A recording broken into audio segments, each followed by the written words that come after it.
Olha, poucas figuras na história tiveram um impacto tão gigantesco no mundo quanto Jesus Cristo. Mas quem ele era de verdade? Um profeta? Um mestre? Um revolucionário? Ou será que era algo completamente diferente? Hoje a gente vai mergulhar fundo nos textos que são a base da fé de bilhões de pessoas para tentar entender melhor a identidade, a missão e o legado dele.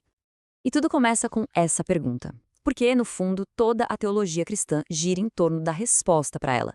Se a gente entende essa resposta, a gente entende o alicerce de uma das maiores religiões do planeta. É o ponto de partida para todo o resto. Então vamos lá. Nossa primeira parte. Quem é Jesus Cristo? A identidade dele é apresentada de uma forma que já começa bem complexa, mas é fundamental. Ele é, ao mesmo tempo, Deus e homem. A resposta mais direta que os textos dão é essa. Jesus Cristo é o Filho de Deus e o Salvador. Isso já o coloca numa categoria única. Porque, veja bem, não se trata de ser parte Deus e parte homem, mas sim totalmente divino e, ao mesmo tempo, totalmente humano. É uma ideia que, de cara, dá um nó na nossa lógica, mas é o ponto central da fé cristã. E essa identidade vai se revelando em vários títulos, sabe? Cada um é como se fosse uma peça de um quebra-cabeça. Cristo, por exemplo, o identifica como o Messias que era esperado.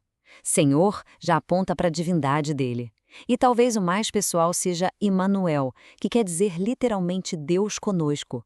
Essa palavra resume toda a ideia de que o divino veio viver entre nós, seres humanos. E aqui nesse quadro, o paradoxo fica bem visível. De um lado, a gente vê coisas que só Deus poderia fazer, né? Como perdoar pecados ou aceitar ser adorado. Mas, do outro lado, a gente vê as experiências mais humanas que existem. Nascer, sentir fome, sofrer e, por fim, morrer. E a questão é que essas duas realidades, a divina e a humana, existiam juntas ao mesmo tempo, na mesma pessoa. Ok, mas como é que essa união de Deus e homem é possível na prática? A teologia tem um nome para isso: a encarnação. É justamente o grande paradoxo de como o divino se tornou humano. A encarnação, em essência, é isso. O momento em que o Filho Eterno de Deus assume uma natureza humana. E a ideia principal aqui, o ponto-chave, é que a divindade não foi diminuída nem substituída, ela foi unida de forma permanente à humanidade em uma única pessoa.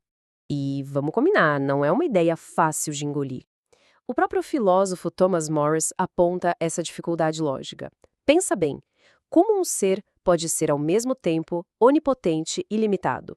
Ter todo o conhecimento e ao mesmo tempo aprender. Para a teologia, isso é um mistério central, um paradoxo que se abraça pela fé. Por isso é tão importante entender que não estamos falando de um ser 50-50. A afirmação teológica é bem mais radical. Jesus era 100% Deus e, simultaneamente, 100% homem, as duas naturezas completas, sem se misturar, em uma só pessoa. Talvez um jeito mais fácil de pensar nisso seja em termos de adição, e não de subtração. Ao se tornar humano, Jesus não deixou de ser Deus. Pelo contrário, ele adicionou à natureza humana a sua divindade que já existia. Nada da divindade foi perdido. A humanidade foi adicionada. Certo, já entendemos o quem ele era. Agora, a próxima pergunta é por quê? Qual era a missão de Jesus? E a resposta para isso está em dois eventos que mudaram tudo: a sua morte e a sua ressurreição. A história da redenção pode ser vista em dois atos, que são totalmente inseparáveis. O primeiro é a morte na cruz, que é vista como grande sacrifício. E o segundo é a ressurreição, que é a vitória que dá sentido a tudo que veio antes. Vamos dar uma olhada em cada um. A morte na cruz, teologicamente, tem vários significados profundos. Ela é vista como a expiação, o ato que quita a dívida do pecado. Ao fazer isso, ela satisfaz a justiça divina e, ao mesmo tempo, paga o preço pela liberdade da humanidade.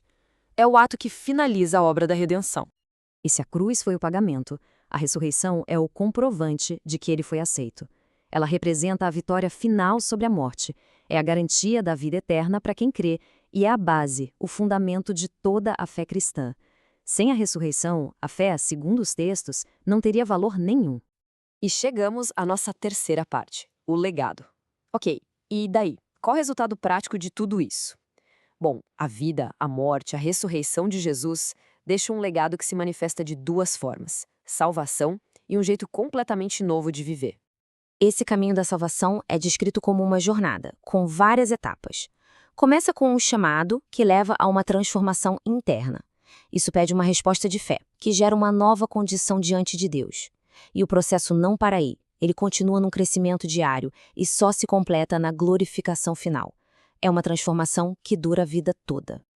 E essa salvação não é só sobre o futuro, sobre a vida após a morte. A vida de Jesus se torna um modelo muito prático para o presente. O exemplo dele de serviço, de obediência, de amor, tudo isso vira um chamado, quase um roteiro de como os seus seguidores devem viver no dia a dia. Resumindo, então, o legado de Jesus não é só um conjunto de regras ou doutrinas. É um caminho, um modelo prático para uma vida baseada em amor, obediência e serviço aos outros, refletindo diretamente o exemplo que ele mesmo deixou. E tudo isso nos deixa com uma pergunta final, uma pergunta que ecoa há 2000 anos. Como é possível que a vida de uma única pessoa, num lugar tão pequeno do mundo, há tanto tempo, continue a definir a fé, os valores e a própria existência de bilhões de pessoas até os dias de hoje? É algo para se pensar, não é?